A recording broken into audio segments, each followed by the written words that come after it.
Allergy. Hello and welcome to Art Show. I'm Craig Stover, and today I have with me Steve Donegan. Steve, how are you? I'm good.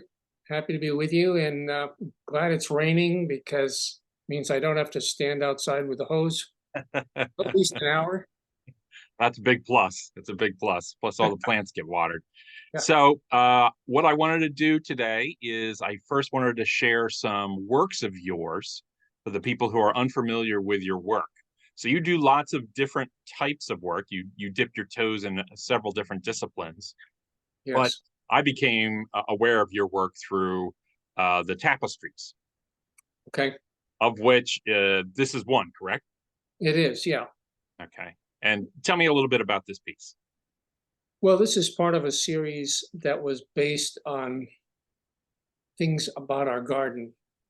Most of my work for, I don't know, the last 30 years or more has been about particular things that happened outside in the yard or in the garden, looking closer, or just in the environment, but in some way getting really close with your face up to the plants and then panning away from it and looking at it and combining the reactions of why it is, why it makes you feel this way, that you Hmm. must do something in response to it. This is rather, it's a large piece, isn't it? Yeah, it's about maybe 4 by 5, something like that. Okay. And do you project the image and then trace it out? I mean, what's the No, process? yeah, I understand. Yeah.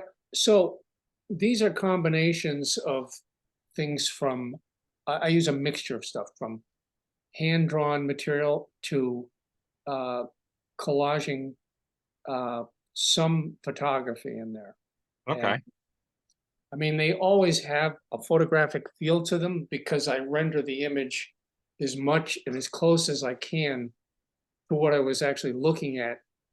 You know, my experience with drawing and painting has always been, since I was very young, to render things as I saw them, almost as close to exact as I could. But they tend to look more photographic than anything. You're using thread as a line? Yeah, so what I'm doing is taking these things which are combinations. What I'll do is I use my computer a lot. So I'll take a drawing that I've done, a small drawing, I'll scan it into my computer, and then I'll build on what it is that I'm looking for. If I saw something related to this particular plant, which is hosta, well, there's two plants there. Well, this is a hydrangea, and I think there's hosta here. And um, there's something about the shape and the architecture of these plants that in the entire garden, there are these things that just, I don't understand why they speak to me this way, but Hmm. I can't help but kind of worship the way the geometry is in them. That's And fine. I was just about to mention mathematics. yeah, and it's true. And it just, I kind of respond to it in a way that's purely emotional. Yeah. So it comes out as part of a combination of drawing the hand, overdrawing it with the plant, combining bits and pieces of uh, image from another plant because I need a texture, and rather than drawing the plant out, you know, because these take me a long time to render, Yeah. to create a digital file. You know, I'll spend an enormous amount of time to make one image, and Yeah. then I give it to a company which has digital interface looms, and they weave them for me. Interesting. It's amazing the number of artists that I'm speaking with now that use computers in their work, but it's not just a computer. They're using it as a tool to, work on the image, but then the final product is not just a digital output. We live in an exciting time for that kind of thing. So I know new tools are fun. yeah, aren't they? So tell me a little bit about this. You started to mention it earlier, but exactly what is this piece? So this particular piece, these shapes that are in here are shapes that I used in 3 dimensions in copper. I did a series of sculptural work that was large copper electroform pieces. And it's all part of the vocabulary of these things that I saw laying on the ground or hanging from the tree. And then I take them and I have fun with them and make fun of them and beat them up and turn them into something that I imagine would be what I would see if it, if it was the same eye. But what I'm doing with these particular things is I decided to use some of the issues that go on with because I was going to print these Mhm. is that using the and you can see this effect here. It looks like the kind of dot screens from comic books. Mhm. And that kind of I always love that kind of cheesy way of like superimposing one color next to the other. It's basically like pointillism, right? Mhm. Mhm. But it was kind of so when I took these drawings and put them into the computer, even though I could render around them, I could outline parts of it that I wanted to use a filter that was actually built into the software program. And I did that a few times with them to try to get this kind of beyond the expectation of how you would draw this. I liked it. I printed them. Some of them are quite big. So when Uh, you say you printed it, do you mean I had that printed on textile. on textile? Yeah, yeah, they're printed with a permanent pigment ink on textile. I And you don't. do that in your studio, or do you always have to outsource it? Yeah, I have to outsource these things. Yeah, Yeah, because those machines are huge, they are very huge. expensive, right? Well, I But really enjoy not only the patterning that's happening here, but the those. I immediately start thinking of the screen print dots. When I start exactly. seeing those, Yes, that's how they are. That's what yeah, those dots are for. yeah, but it works as a whole image. I really enjoy those. This one is quite a bit larger. This is a giant piece. Yeah, yeah. And This this is so it's done in the same process, but your content, your thought processes are different. well, this process isn't printed. This is woven. Okay. So there's no printing on it whatsoever. It's all woven. It's all based on the drawing, and the drawing refers to it's about a seasonal response from like fall to spring and the dark into the Mm, light kind of thing. And it combines a lot of things that I've thought about since I've been making imagery, which has to do with the way the weather moves, the cyclical thing about this, of course, the seasons, mhm. how air itself moves, and then my experiences when I lived in Louisiana as a kid. There were a lot of hurricanes and tornadoes in the area that I lived in, Mm. and I would go out to the Mississippi River and see all of this stuff coming down. I lived at below New Orleans, closer to the Gulf, Mm. and you would see all this stuff coming down the river, and it always stuck with me. I mean, the pieces of broken fence that you see in my Right. Uh-huh. all based on that. Uh-huh. And it's a reference that I love because of its formal, the way the lines work in it, the kind of, it's kind of an aggressive way of pointing you to look this way or that way by using directly, by using sharp angles to get your eye to follow me. And then it just sort of twists and turns from one panel into the other. Um, yeah, it started, the piece started, this particular piece started with me having the image for this side in my head. Hmm. And I had it woven and I said, I need to finish the image, but it's going to be enormous. Right. So, I mean, to draw this whole thing out was much, it looks much more complicated in its original file than it does as a weaving Hmm. because the colors are infinitely, there's too many colors in it to really Yeah. express in a woven piece. What I like about your work in particular, although this one doesn't really show it, is you not only take great care of the objects that you have within the image, but it's the space in between them that you render that as well. And I always thought that was It's a nice touch. It's not something that all artists do. Well, I went back. yeah, thank you for saying that, because in the back of my head, it's always this thing that if this corner doesn't give you the same thing that this piece does here, then Mm-hmm, I haven't finished the piece yet. mm-hmm, mm-hmm. So It's got to give you this full blown, every aspect of the image has to give you the same kind of, richness. right. So this piece, this is an, if I'm correct, is this an earlier piece? This was done when I was doing the 3D copper stuff, and this was this is before the tapestries. Okay. So is it the sculpture itself that's the work, or is it the picture that's the work? I know, it does make you think. That's how we live. We survive on the images. That's our history, right? Yeah, right. Who has this piece? Nobody. I mean, it comes apart, and what came apart. Some of the pieces found homes. I could never find more than one or two places Mm-hmm, to show this, as I referred to it, as accretion of mm-hmm, all the parts.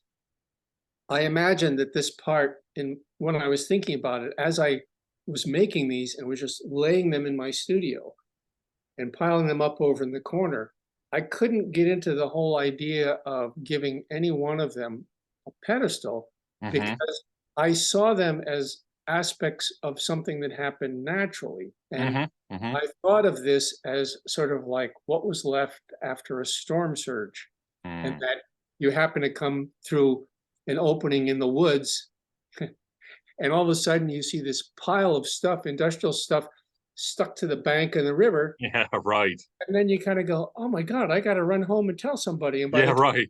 And And it's by the time, beautiful. Yeah, yeah, that I saw chaos. this, you got to come see it. And by the time I get back, it's gone. Right. You And got that to go quick.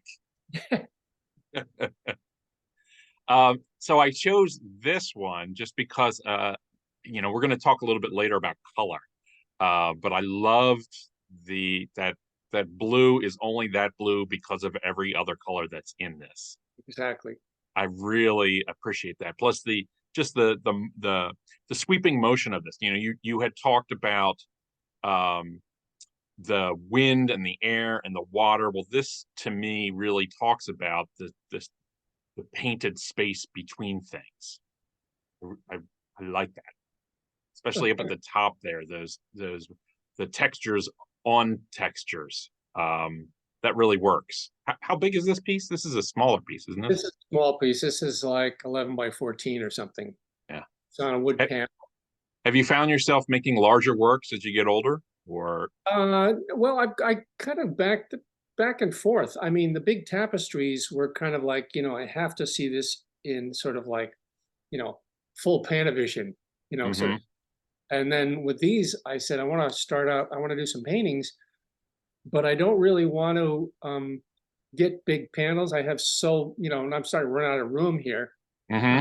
Big panels, and I don't want to like invest a whole lot in doing a big panel until I've got the ideas for how I want to handle the color. Mm-hmm. Mm-hmm. And So these have lots of layers on them, so you can tell. yeah, it's almost like I come from printmaking, so I can see those different layers one on top of the other. So this is the final piece, and tell me just what am I looking at here? Well, yeah, giving it a definition for me, it's sort of like I'm not sure I have a definition for it. I've worked on some of these pieces, and I know what I'm responding to. I'm doing two things to work backwards. I'm responding to the marks themselves and to the color. Mm-hmm.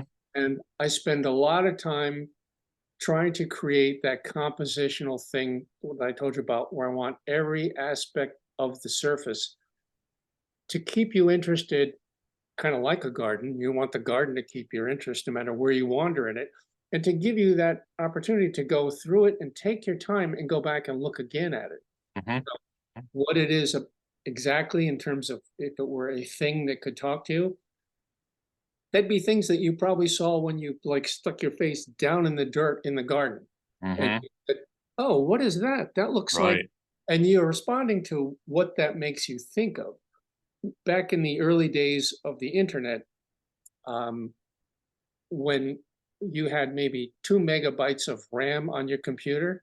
I spent time online and I discovered something that I had been fascinated in as a kid, which was what was underneath a microscope. And I found an electron microscopy site when they only used images that only had one stack, one layer.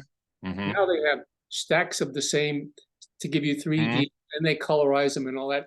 But it kind of made me realize when I start to look at them that the geometry of the things I'm looking at under the microscope are pretty similar to the things, if I go out in the yard, it's hanging from the tree. Oh yeah. Well, that's secret geometry. It's so evident that it's here. I assume you're also a fan of Fibonacci. Um, how can you not be with? Yeah, I mean, it just becomes part of your nature. It's like you can't help it. It is part of what you've seen, what you believe. If it were a religion, that would be a religion, right? Exactly. Yeah, we do speak the same language when it comes to that. So I want to start today's interview asking you the same question that I always start with, which is you told me that you grew up in Louisiana Until school age. till school age. So what was your first like exposure to art? Like, was there a time like an exhibit or somebody showed you something? So, was there a light switch that went on? Well, yeah, it's a good question. I think the house I grew up in, my grandmother and my mother both doodled and did cartoon drawings and such. And I was fascinated by by television, excuse me, and cartoons. You couldn't get me away from. Luckily, there were restrictions, and there wasn't that much of it at my age. Cartoons only occurred a couple hours a day. Right. It wasn't like all day long. And I was fascinated by that whole thing. And my grandmother would draw these characters for me. So my exposure to the fact that you could take your hand and make it do that. So I started doing that. But when I really got to see artwork was when I went to a high school in the town I lived in that had its own museum. It was built in 1856. It looked Okay. like a furnace building. It Huh. looked like one of the Penn buildings, that Yeah. furnace did. And it had the second largest collection of Greco-Roman copies Interesting. next to the Nelson Atkins Museum in the United Okay. States. So it was a big place. It had a whole art department. It had lots of paintings. It had uh, samurai armor in there. It had weavings. It had prints. It had paintings of local artists. And that was it. I would go in there and You were hooked. I would look at it. But then I didn't know that I was going to get into this until I was just so bored in school. Oh, okay. So was it in high school that So you sort of chose a path of art for yourself? yeah. Yeah. I'm curious about the tapestries that you make. So I read on your website you had a friend who kind of introduced you to tapestries. Is that correct? Well, told me to come to the school and see them being woven Okay. because I thought about it, but I thought it was something that was beyond my reach. Okay. Because technically, I wasn't going to. I knew what it took to make a tapestry by hand, Yeah. and I knew I didn't have that much time on Earth to make one. Okay. It's so small. I can't imagine, as slow as I am, ever getting more than like a square foot done in 10 years. So let me get the timeline. At what point in your life was this introduction to tapestries? Hmm. Maybe about 15 years ago. Okay. All right. I mean, But you were making artwork before that. Yeah, I've long been time. yeah, I mean, I committed myself to this whole road when Okay. I was still a teenager. And when I was a kid in high school and went to this high school, I started designing textile patterns in the textile department that they had at this high school. And, Interesting. and what was Okay. Craig, you're gonna not believe this, but I was on Facebook or Instagram, and my niece who lives in Ohio, who I haven't seen in years, uh, she's doing a still life of something in her studio. She's becoming an artist. And I look at this fabric that she's got her brushes and all this stuff, and I go, what the heck? So I contact her and I said, Samantha, where did you get that textile you've got? It's so I already know where this is going. yeah, yeah, exactly. And Uh-huh. she said that because of the way things go with families moving around, things get thrown out. And Hmm. she claimed this piece of material that I did when I was a teenager. And there it was. Uh-huh. I We said, call that full circle. oh, Yeah, that's great. So here's my $1 million question. God, yeah. Uh, does when you really started to get into working with fibers and tapestries and other things, um, did it make you slow down your process at all? Because that's just sort of an assumption that it would slow you down. Well, initially, until I could identify how my ideas were going to be, Mhm. because understand I did this fairly elaborate drawing. It was rendered in and completed on a computer. It had a lot of color, a lot of detail, and then I had to work with a digital or a company that had a digital interface for their loom, and they only used maybe 6 colors. Okay. So we're back to that dot matrix idea, like a screen, only it's woven in Hmm. blue and yellow, make Right. green, and so on and so on. So all those years I spent in high school doing color wheels made complete sense to me now.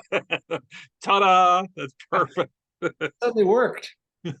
So tell me about your creative process. I'm curious, like when you start a new piece, first off, do you sketch your ideas out? Do you keep a sketchbook?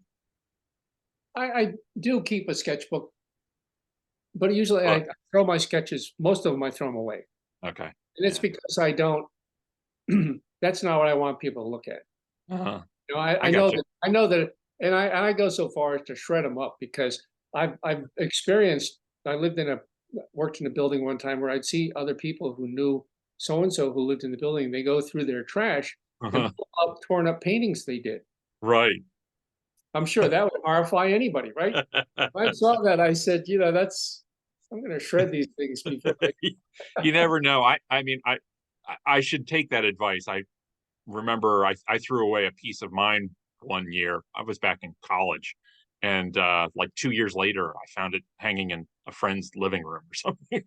Like, oh, I found this in the trash. Didn't even know it was mine. So I totally understand that kind of stuff happens. You said, Um, I like that painting. It looks familiar. right, exactly. So I did want to ask you this one other question. I alluded it to earlier. I want to talk about color because your sense of color is very specific, um, to me anyway. So what do you think about color? Well, I mean, the sky's the limit. That's how I feel about Aha. it. Yeah, really. No pun intended. But yeah, it's a good question. What do I think about color? I mean, I think that it's emotional in so many ways. Mm, How you feel about it, why it, if it makes you feel good, how you're going to work with it. If you're not feeling good and you approach a piece that's going to be about color and similar compositional devices you're using to give this meander through your thinking of pattern and space, and the colors could change and become darker. But the highlight of color is always these bright colors for me. I mean, I like the intensity of certain colors. And after working in the textile, which has a limited value, you can't go unless you're doing them by hand. hmm You can't get these Well, colors the same way. for you, what I see in your color is not only do you use those heavily saturated colors, but what works for me is the fact that you augment them with like muted colors behind. So it's the two together that make it hum. See, thanks. So you're kind of you're doing a little atmospheric perspective Yeah. by just changing the values and the without actually changing the edges. If you change the values and put one thing next floating over another, you can create that sense of space that occurs there, and you're going to get a different kind of response. You're going to look at it and think differently about. Suddenly, these are not just squiggles of paint; they Right. become things in space that you're relating to, and how that could make sense in a real world. What is that about? When Because you're when yeah, you're making work, do you think about the viewer at all? Is it mostly just about trying to get what in you out, or are you, with color you can manipulate the viewer so much? And so I'm just curious, where does your viewer come into play during the creation? yeah, I'm not really sure I'm thinking of the viewer. I'm trying to make these colors have to work for me in response to the way I lay them down. It's kind of like the call and response of layers. They have to work. If this course isn't lined up just right, I'm going to repaint it. I mean, Hmm. it is such a touchy thing. I had somebody come into my studio one time. I didn't, it was doing these paintings and I love them very much, but um, I forgot to put one piece away that was unfinished. And they picked it up and they said how much they loved it. And they said, oh, it's done. Hmm. Well, after they left, I Hmm. got my paint out and I covered the whole thing. I said, no, Right. it's How dare they? just ruined it for me. It wasn't done. Yeah, I So it, get you. so I'm emotional. The paint evokes an emotional response, which continues this, and it's all based on the kind of thought and reaction to everything that I see around me. Yeah. Well, unfortunately, I've only got time for one more question for you. Time goes by real quick when I'm so interested in the artist I'm talking with. Um, so, simple question: what does making art do for you? Hmm. Well, I think it keeps me healthy. Hmm. I mean, it truly does. Uh, I I I think I'm a little bit hyper emotionally. I refer to emotion because the external issues of being hyper are people who fidget a lot, twitch and fidget. I'm not like that. But inside, there's this like constant reeling, this little tornado running around. Right. And you can see it in my work, and it comes out in the work, and it keeps me feeling good about the possibilities and the future. It smooths out that tornado. It smooths out the tornado. It's the tiger, whatever you want to say. That's your next show title: smoothing out the tornado. I'll give you I credit. like it. Well, Steve, I had so much fun talking with you today. I now, again, like a lot of artists, I've got 20 more questions I have to ask you, but unfortunately, I'm out of time. So I really want to thank you for coming by today to talk to me about your work. Yeah, I thank you. want to thank everybody who also tuned in to watch today to learn about Steve and his work. Obviously, there's going to be a link to his website in this video. And if you have any questions, you can always leave them in the comments section. And if I can't answer them, I can pass them along to Steve. So thank you very much for tuning into Art Show. And again, Steve, thank you for your time today. I really appreciate it. Great. Thanks so much. Take care.